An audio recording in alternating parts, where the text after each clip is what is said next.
नमो अरिहन्ताणं नमो सिद्धाणं नमो आयर्याणं नमो वज्झायाणं नमो लोये सौवसाहुणं मङ्गलं भगवान् वीरो मङ्गलं गौतमो गणी मङ्गलं कुन्दकुन्दार्यो जैनधर्मोऽस्तु मङ्गलं सर्वमङ्गलमाङ्गल्यं सर्वकल्याणकारकं प्रधानं सर्वधर्माणां जैनं जयतु शासनं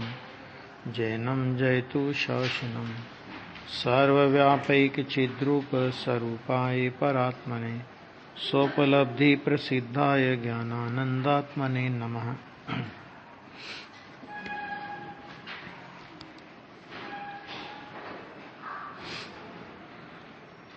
121 गाथा हो गई थी, 122 नंबर की गाथा चल रही थी। तो 22 नंबर की गाथा में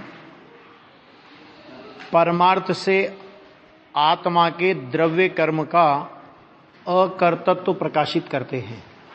यानी 121 नंबर की गाथा में ये बात कही थी कि आत्मा अपने परिणाम का करता है ना, इसलिए उसको उपचार से द्रव्य कर्म का कर्ता भी कहा गया है। तो अब उपचार से द्रव्य कर्म का कर्ता कहने का मतलब ये हुआ कि परमार्थ से वो द्रव्य कर्म का कर्ता नहीं है। उपचार से मतलब, उपचार का मतलब क्या है? निमित्त आदि की अपेक्षा से उसमें कथन किया गया हो, है ना।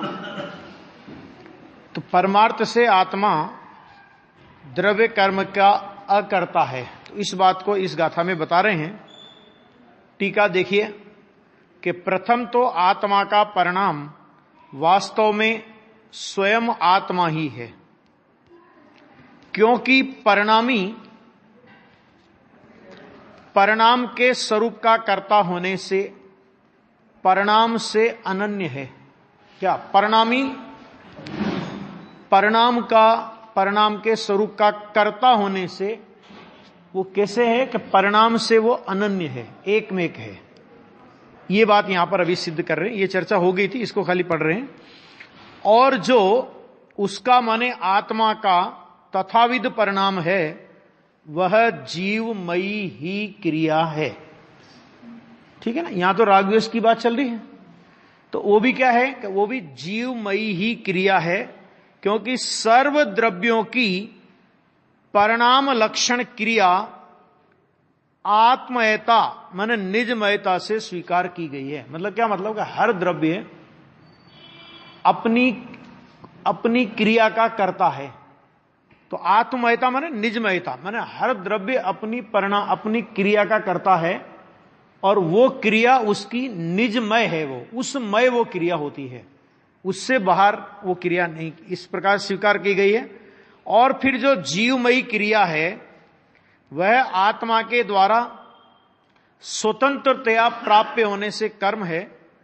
इसलिए परमार्थतः आत्मा अपने परिणाम स्वरूप भाव कर्म का ही करता है, भाव कर्म का ही करता है, द्रव्य कर्म का करता नहीं है। यह सिद्ध करना है। इसलिए भाव कर्म का ही करता है।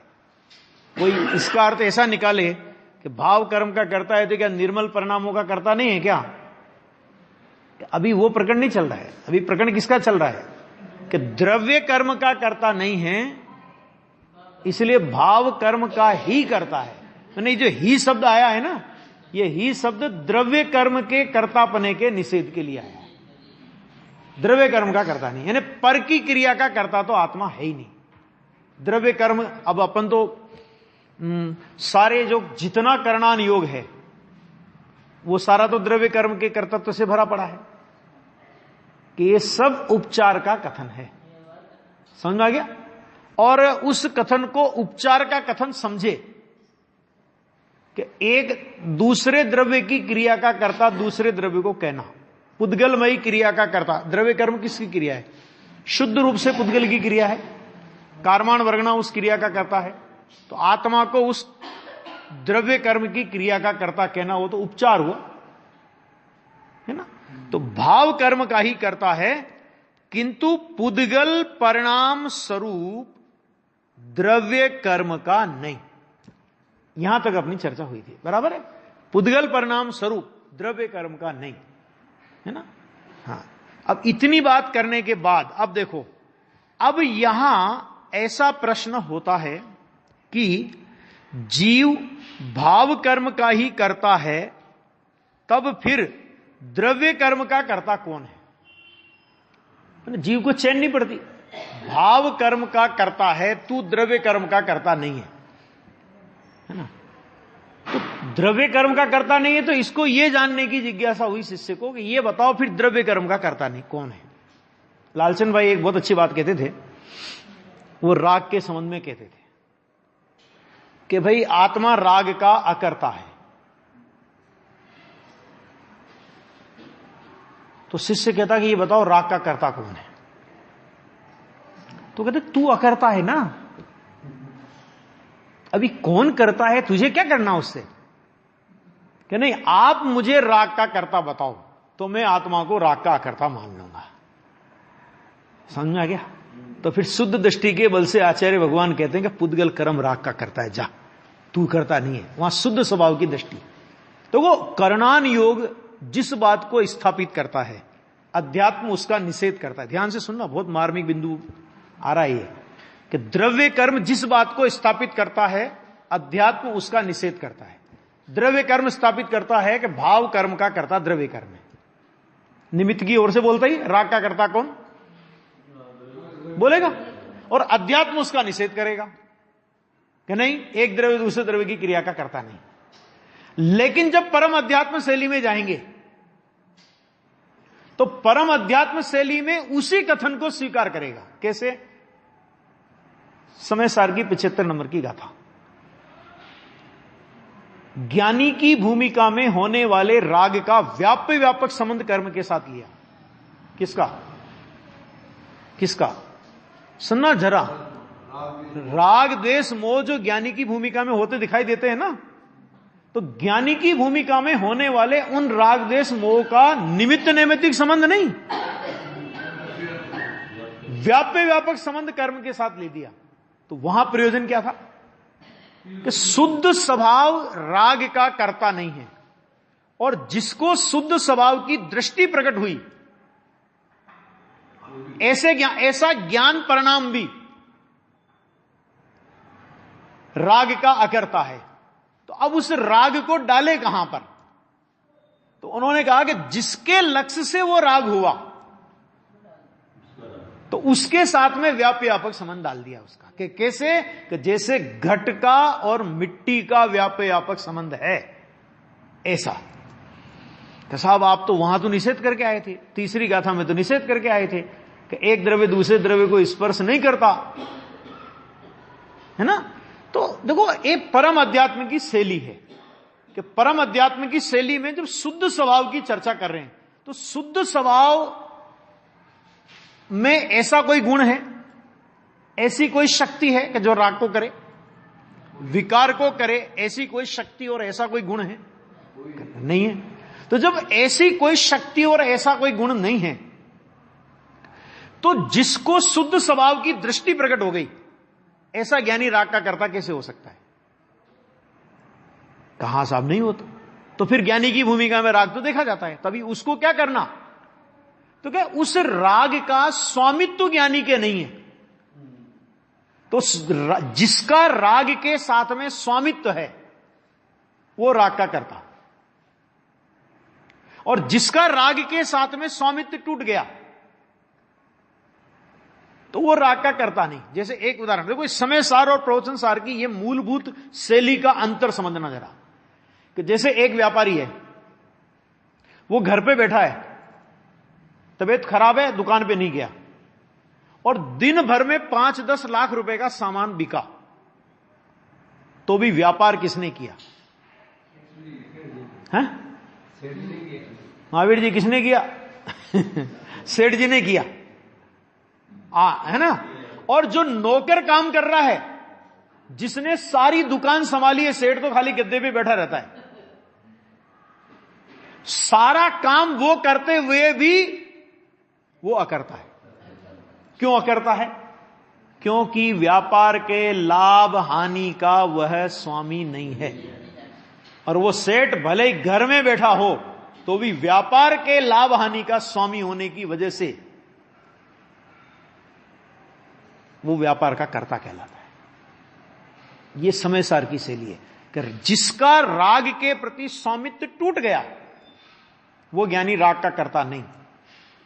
तो जो राग का परिणमन देखा जाता है वो पुद्गल कर्म से पूछो, ज्ञानी से मत पूछो। ये विशेष धारा है ज्ञानी के लिए। सामान्य नियम क्या है कि सभी नागरिकों को रेल में टिकट लेकर के ही यात्रा करना चाहिए। ये नियम है ना, और अनाउंस भी होता है रेलवे प्लेटफॉर्म पर कि टिकट लेके यात्रा करें। अगर आप बिना टिकट पाए गए तो 3 साल की सजा, 6 महीने की सजा, जो भी होती हो, है ना, कि ये होगा और इतना जुर्माना होगा, और दोनों हो सकते हैं।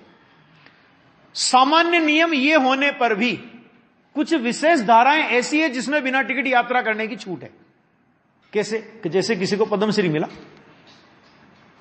अब पद्मश्री मिलने वाले व्यक्ति को, कि जिसको राष्ट्रपति के द्वारा पद्मश्री का अवार्ड मिला है, वो व्यक्ति रेल में बिना टिकट यात्रा करने का अधिकारी है कि नहीं? गवर्नमेंट ने उसको ये सुविधा दी है कि नहीं?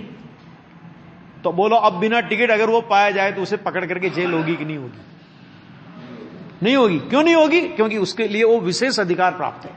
आ गया भाई, ज्ञानी को ये विशेष अधिकार। और प्रवचन सार की शैली क्या है? ये समय सार की शैली। प्रवचन सार की शैली क्या है कि यह परिणमति सकर्ता।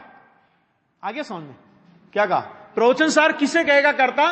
कि उस रूप परिणमित कौन हुआ, कि यह परिणमति सकर्ता। और समय सार की शैली क्या है कि इसका स्वामित्व उसमें है कि आत्मा में है। राग में स्वामित्व है तो अज्ञानी राग का कर्ता है, क्योंकि उसका राग में स्वामित्व पाया जाता है। और ज्ञानी का राग में स्वामित्व नहीं होता। उसका स्वामित्व कहां पड़ा हुआ है? कि उसका स्वामित्व आत्मा में पड़ा हुआ है। तो जिसका स्वामित्व आत्मा में पड़ा है तो आत्मा के आश्रय से परिणमित होने वाली परिणति का कर्ता तो कहलाएगा वो। लेकिन आत्मा के आश्रय के बिना, माने आत्मा के अनाश्रय से, यानी पुद्गल के आश्रय से जो परिणति होगी, भले ही वो ज्ञानी की भूमिका में ज्ञानी की कमजोरी, चारित्र मोह का दोष, ये सब हो, लेकिन फिर भी वो परिणति ज्ञानी की नहीं कहलाएगी। और इसका एक उदाहरण कि देखो, समय सार में 47 शक्तियां हैं और प्रवचन सार में 47 नए हैं। बराबर है? 47 शक्तियां और 47 नयों की में कुछ अंतर है, विशेष है अंतर, कि 47 शक्तियों में रागादि मलिन परिणमन को शक्तियों का परिणमन नहीं माना है।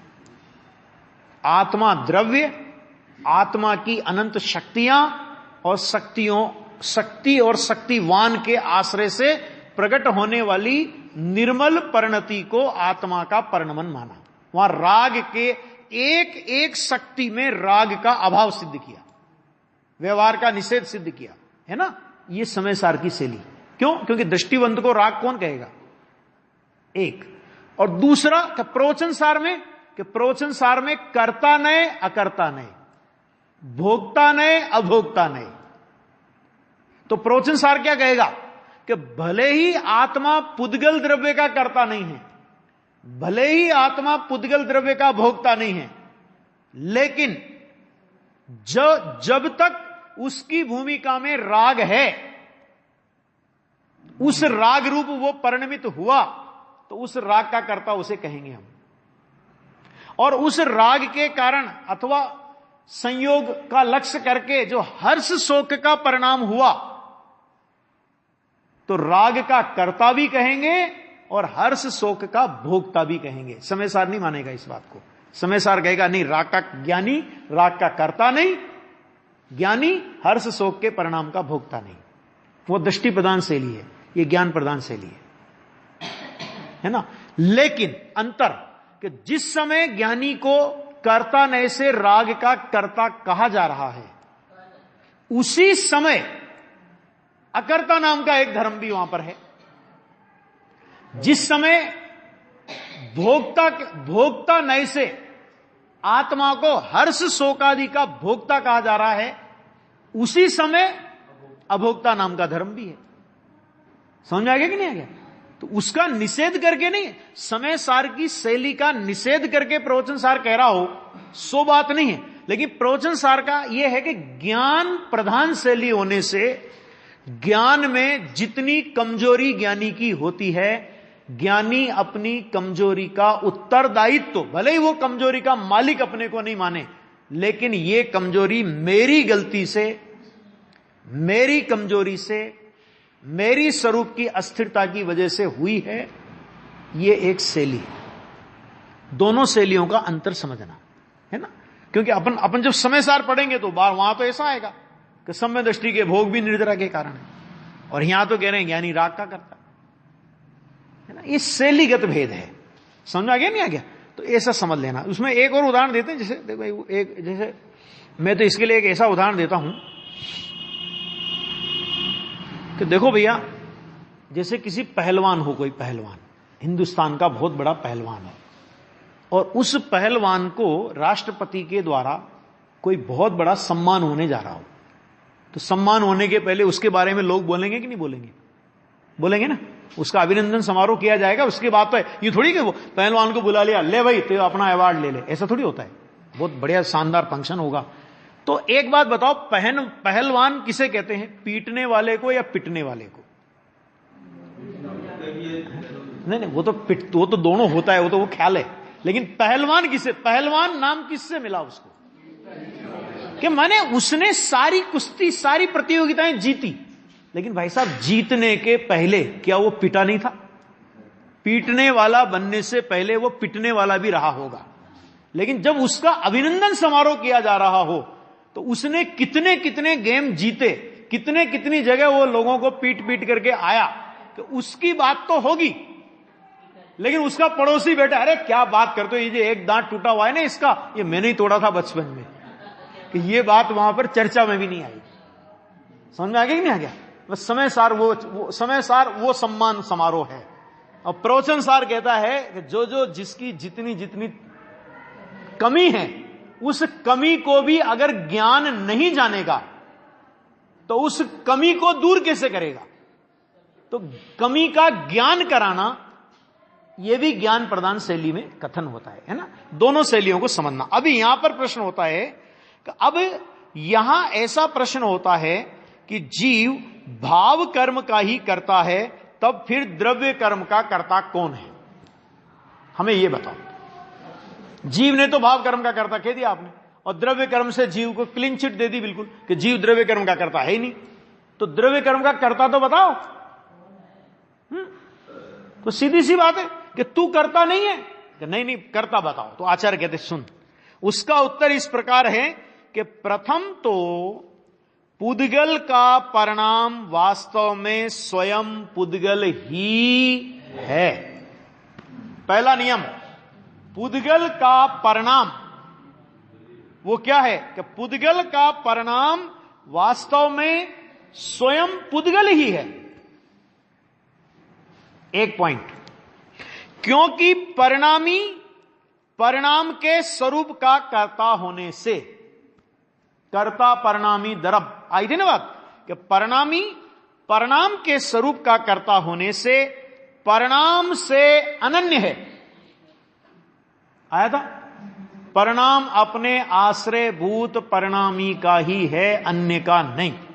परिणाम ही निश्चय से कर्म है। समय सार में भी ये शैली नहीं आई हो सो बात नहीं है, आई है, लेकिन गौण रूप से आई है। क्या कहा? परिणाम ही निश्चय से कर्म है। कर्म कर्ता के बिना, ये आए 4 बोल है ना 211 नंबर के कलश के, कौन कौन से 4 बोल है? परिणाम ही निश्चय से कर्म है। परिणाम अपने आश्रयभूत परिणामी का ही है, अन्य का नहीं। कर्म कर्ता के बिना नहीं होता, कि पहले क्यों नहीं हुआ, अभी क्यों हुआ? वस्तु की एक रूप स्थिति नहीं रहती है ना। और इस कलश पे गुरुदेव के प्रवचन सुन लेना, कितने उछलते हुए भाव से प्रवचन किए। परिणाम अपने आश्रयभूत परिणामी का ही है। गुरुदेव तो ऐसे उदाहरण देते थे, हाथ से रोटी का टुकड़ा नहीं होता। क्यों नहीं होता नरेंद्र जी? क्यों नहीं होता? परिणाम अपने आश्रयभूत परिणामी का है। परिणाम क्या हुआ? परिणाम माने कार्य क्या हुआ? कि रोटी का टुकड़ा होना। तो रोटी का टुकड़ा होना रोटी से हुआ है, तुमसे नहीं हुआ। क्यों? क्योंकि रोटी का टुकड़ा उस रोटी के अधीन है, हाथ के अधीन नहीं है। हाथ अलग है, रोटी अलग है स्थूल रूप से। वैसे तो एक एक परमाणु भिन्न है, लेकिन समझने के लिए अग्नि से पानी गर्म नहीं हुआ। क्यों? परिणाम समझ में आ गया कि नहीं आ गया? ऐसे एक एक पे लगाना। ये पढ़ो। अब क्या हुआ? देखो समय सार में ये बातें लिखी, तो ये बातें सबने पढ़ी थी, ऐसा नहीं कि नहीं पढ़ी थी। समय सार गुरुदेव के पहले भी लोग पढ़ते थे, लेकिन वो पढ़ते ही थे बस। जब इस तरह के स्पष्टीकरण आए, पैर जमीन को नहीं छूता। गुरुदेव किसे बोलते हैं इसको? ये चलते हैं ना, अपन चलते हैं ना, चलते हैं तो पैर जमीन को नहीं छूता। तो पागल ही कहेंगे, कहां पागल ही कहेंगे। दुनिया जिस दिन पागल कहने लगे, समझ लेना अब धर्म प्राप्ति के योग्य हो गए हो। मैं नहीं कहता हूं ये बात, बहुत शास्त्रों में लिखी, परमात्म प्रकाश वगैरह में। समय क्या कुमार घड़े का कर्ता नहीं क्यों नहीं है? कि मिट्टी घड़ा कर्म है ना, परिणाम है ना, तो परिणाम अपने आश्रयभूत परिणामी का होगा ना। तो कुमार, वो घड़ा कुमार के आश्रित है कि मिट्टी के आश्रित है? आप लगा लो हिसाब किताब भाई।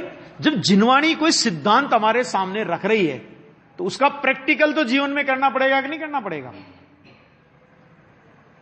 नहीं आया समझ में? आई बात समझ में ना? ये यहां पे कह रहे हैं, देखो कितना कह रहे हैं। क्योंकि परिणामी परिणाम के स्वरूप का कर्ता होने से, परिणामी माने वही द्रव्य, परिणाम का माने अपनी पर्याय का, कर्ता होने से परिणाम से अनन्य है, परिणाम से भिन्न नहीं है। अभी उदाहरण दिया ना, हाथ और रोटी तो भिन्न भिन्न। आंख के अंधे को दिखेगी, ज्ञान के अंधे की बात तो छोड़ो, आंख के अंधे को दिखेगी कि हाथ और रोटी अलग अलग है। अब फिर भी अज्ञानी कल्पना करता रहता है। आया समझ में?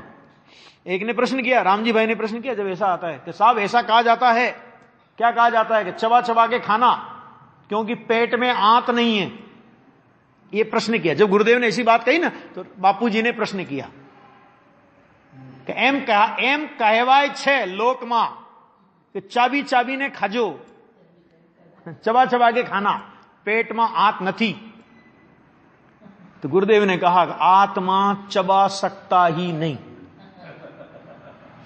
पहली बात तो आत्मा चबा सकता नहीं, और एक बात, और दांत से रोटी के टुकड़े होते हैं कि ये बात भी नहीं है। अभी क्या बोले, भी ये लगाओ हिसाब। ये है, ये कह रहे हैं वो आत्मा का, आत्मा से तो संबंध है ही नहीं, दांत से भी संबंध नहीं।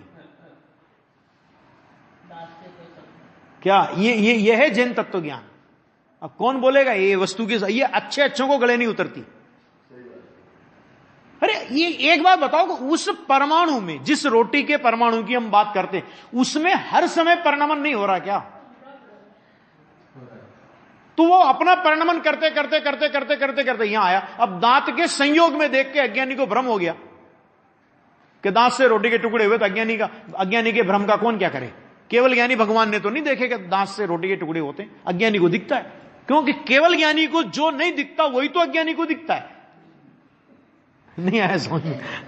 केवल ज्ञानी को जो नहीं दिखता है ना, कि अज्ञानी को वो दिखता है, इसलिए वो डेढ़ अकल है। केवल ज्ञानी से ज्यादा अकल है उसमें।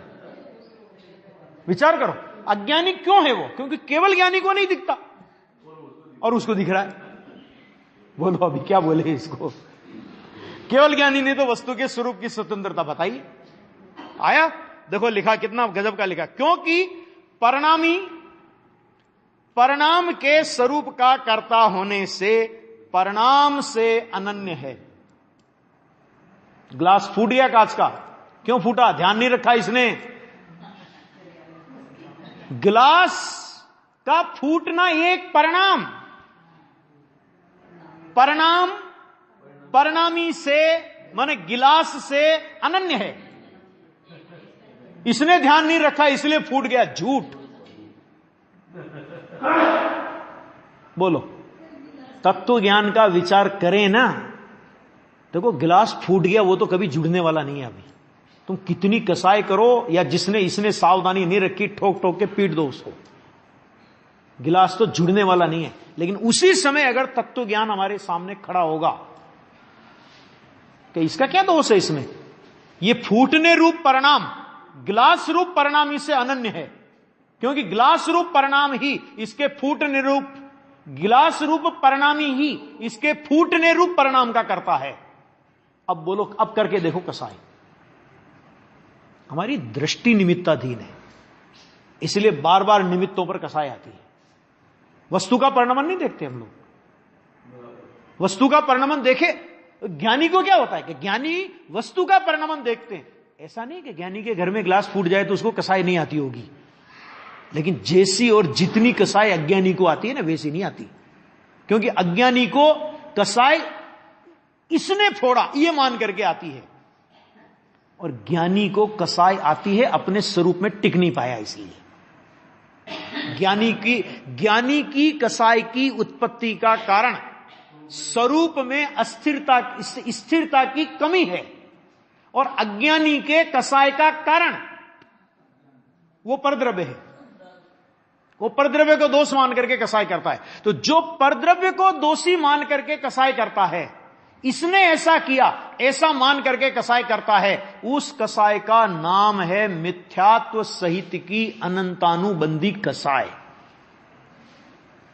और ज्ञानी को जो हो जाती है ना, उस कसाई का अनंतानुबंधी नाम तो है नहीं। अरे स्वरूप में जाएगा डूब जाएगी कसाई, कहां जाएगी पता ही नहीं पड़ेगा। ये है स्वरूप। देखो तो आ गया भैया, क्योंकि परिणाम के स्वरूप का कर्ता होने से परिणाम से अनन्य है, और जो उसका माने पुद्गल का तथा विधि परिणाम है वह पुद्गलमयी ही क्रिया है। तथा विधि माने वो जो द्रव्य कर्म रूप परिणामा, ज्ञानावर्णादि दर्शनावर्णी मौनी अंतराय आयु नाम गोत्र वेदनी, इन 8 कर्म रूप जो परिणामन हुआ ना, उस प्रकार का जो वो परिणामन हुआ ना, कि वो परिणाम पुद्गल से अभिन्न है, भगवान आत्मा से सदाकाल भिन्न है। ये कह रहे हैं यहां पे देखो, पुद्गल का वह पुद्गलमयी ही क्रिया है, पुद्गल की क्रिया है वो। अब पुद्गल की क्रिया को जीव अपनी क्रिया माने। समय सार परमागम कहता है 2 द्रव्यों की एक क्रिया मानने वाला सर्वज्ञ भगवान के अभिप्राय का विरोधी होने की वजह से, सर्वज्ञ भगवान का क्योंकि ऐसा अभिप्राय नहीं है और वो सर्वज्ञ भगवान का विरोधी है, इसलिए वह जिन मत से बाहर है। अन्य मति कह दिया। अब इससे ज्यादा क्या कहलाओ, बोलो, आई बात समझ में। क्योंकि कारण हेतु दिया, क्योंकि सर्व द्रव्यों की परिणाम स्वरूप क्रिया निजमय माने उस द्रव्यमय होती है। बोलो, हर द्रव्य की क्रिया उस द्रव्यमय होती, निजमय माने उस द्रव्यमय होती। तो जब उस द्रव्यमय हर द्रव्य की क्रिया हो रही है, तो एक द्रव्य दूसरे द्रव्य की क्रिया करे कहां से लाए? आगे बात समझ में है ना। ऐसा स्वीकार किया गया है, ये तो स्वीकार किया गया है ना। जिनागम पुकार करके ये बात कह रहा है ना। और फिर जो पुद्गलमयी क्रिया है, किस मई? पुद्गल वाली भी नहीं कह रहे, पुद्गलमयी। मई माने अभिन्न, एक में एक। पुद्गलमयी क्रिया है, वह पुद्गल के द्वारा स्वतंत्रतया प्राप्य होने से, माने उस क्रिया को, उस कार्य को, उस कर्म को पुद्गल रूप कर्ता ने प्राप्त किया है, इसलिए वह कर्म है। कर्म माने कर्ता कर्म वाला कर्म। यहां कर्म माने द्रव्य कर्म की बात नहीं है अभी। पुद्गल ने उस, देखो क्रिया हुई, पहले अन्य प्रकार से परिणमन था, अभी अन्य प्रकार से परिणमन हुआ। पहले वो पुद्गल कार्म विश्व की कार्माण वर्गना रूप थे, अब वे पुद्गल कर्म रूप हुए। आ गया समझ में? कौन हुए? पहले क्या थे? पहले क्या थे? कार्माण वर्गणा। और अभी क्या हो गए? वो कर्मरूप। कार्माण वर्गणा से कर्मरूप हुए। तो जो कार्माण वर्गणा से कर्मरूप उनका परिणमन हुआ, इसका नाम है क्रिया। ये क्रिया किससे अभिन्न है?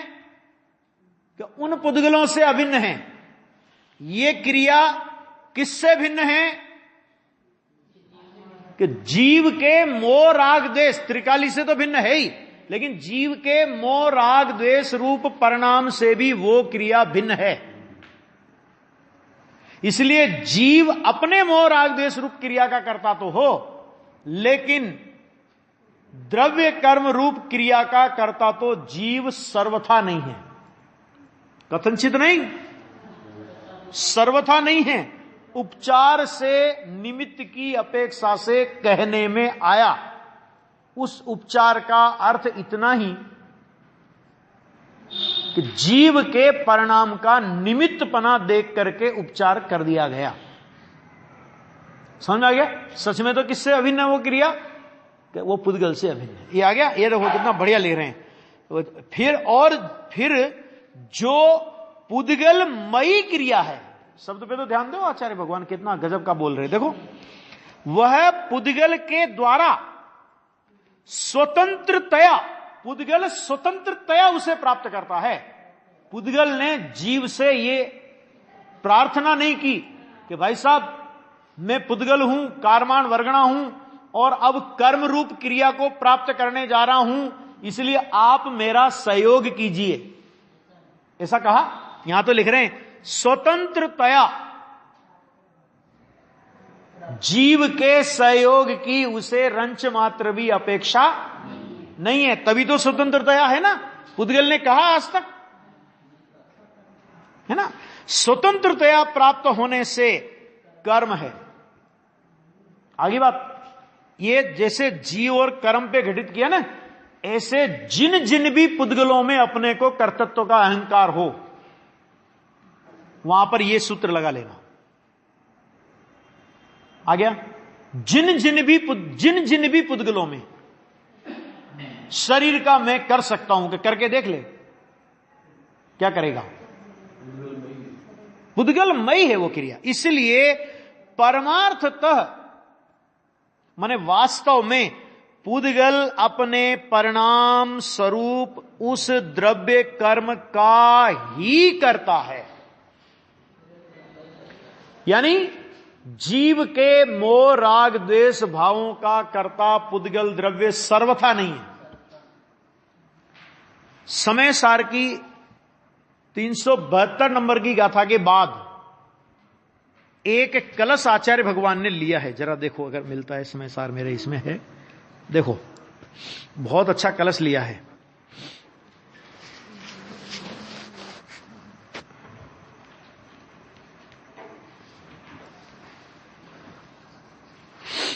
हम्म 372 गाथा के बाद का कलश है, बहुत मार्मिक कलश है।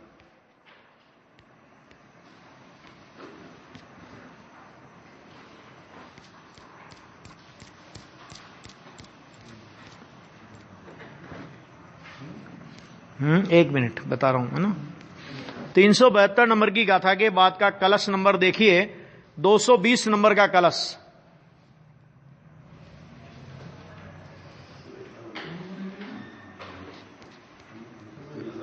समय सार है, समय सार, एक मिनट देखो। इस आत्मा में, समय सार में 220 नंबर का कलश, इस आत्मा में जो राग द्वेष रूप दोषों की उत्पत्ति होती है, उसमें पर द्रव्य का कोई भी दोष नहीं है, कोई भी दोष नहीं है, आचार्य भगवान कह रहे हैं। ठीक है, वहां तो स्वयं अपराधी यह अज्ञान ही फैलाता है। इस प्रकार विदित हो और अज्ञान अस्त हो जाओ, मैं तो ज्ञान हूं। एक तो ये कलश आया। इसके बाद 221 नंबर का कलश निकालो। फिर कहते हैं कि जो राग की उत्पत्ति में, राग की उत्पत्ति कहने में सब समझ लेना, राग, द्वेष, मोह, क्रोध, मान, माया, लोभ, ज्ञान की हीनता, मिथ्या दर्शन का, सब जितने विवाह भाव है सब, कि उनकी उत्पत्ति में पर द्रव्य का ही निमित्तत्व माने कारणत्व मानते हैं, अपना कुछ भी कारणत्व नहीं मानते। वे कैसे हैं? तो आचार्य भगवान का शब्द देखना, हालांकि हिंदी अर्थ उतना दमदार नहीं आ सका है, लेकिन शब्द आचार्य भगवान का शब्द पढ़ रहा हूं मैं आपको, देखना। ते शुद्ध बोध विधुर अंध बुद्धय। अरे अंध बुद्धि तो है, उसके पहले के शब्द तो पढ़ो। ते माने वे, शुद्ध बोध माने सम्यक ज्ञान, विधुर, विधुर किसे कहते हैं? जिसकी पत्नी मर जाए उसे विधुर कहते हैं, कि उसकी शुद्ध परिणति मर गई है, ये कह रहे हैं, नहीं कह रहे हैं, मैं थोड़ी कह रहा हूं, ये कह रहे हैं आचार्य कह रहे हैं। ते शुद्ध बोध विधुर, विधुर किसे कहते हैं? विधुर की परिभाषा तो समझाने की जरूरत नहीं है ना, तो शुद्ध बोध से विधुर है। शुद्ध बोध माने सम्यक ज्ञान, परिणति मर गई, परिणति माने पत्नी, ये कह रहे हैं यहां पे कि ते शुद्ध बोध विधुर अंध बुद्धय, वे जिनकी बुद्धि शुद्ध ज्ञान से रहित है। अब यहां विधुर का अर्थ रहित किया है। विधुर का मतलब तो मतलब जो होता है ना, विधुर का मतलब तो विधुर ही होता है। ये गुरुदेव भी बोले हैं। क्या करें अभी। अंध है ऐसे, अर्थात जिनकी बुद्धि शुद्ध नय के विषयभूत शुद्ध आत्म स्वभाव के ज्ञान से रहित अंध है, ऐसे मोह वाहिनी नहीं उतरंती। क्या कह रहे हैं? मोह वाहिनी, मोह नदी को पार नहीं कर सकते, मोह नदी को पार नहीं कर सकते। मतलब क्या होगा? पार नहीं कर सकते, इसका मतलब क्या होगा? पार नहीं कर सकते माने डूब के उसी में मरते हैं। ये अर्थ नहीं हुआ, ये अर्थ नहीं हुआ भाई। पार, नदी को पार नहीं कर सकते तो अच्छा, पार नहीं कर सकते तो फिर कहां रहे भाई साहब?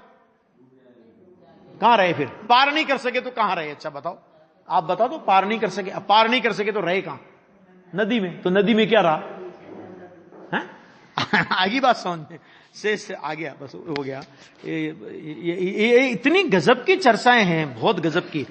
हो गया ना ये, कि बस इस तरह हो गया कि परिणाम रूप द्रव्य कर्म का ही करता है, किंतु आत्मा के परिणाम स्वरूप भाव कर्म का नहीं। इससे ऐसा समझना चाहिए कि आत्मा आत्म स्वरूप परिणमित होता है, पुद्गल स्वरूप परिणमित नहीं होता। इतनी बात इसमें कही। अब 223 नंबर की गाथा आएगी, 123 नंबर की, उसमें यह कहते हैं कि वह कौन सा स्वरूप है जिस रूप आत्मा परिणमित होता है, उसकी चर्चा कल की स्वाध्याय में करेंगे।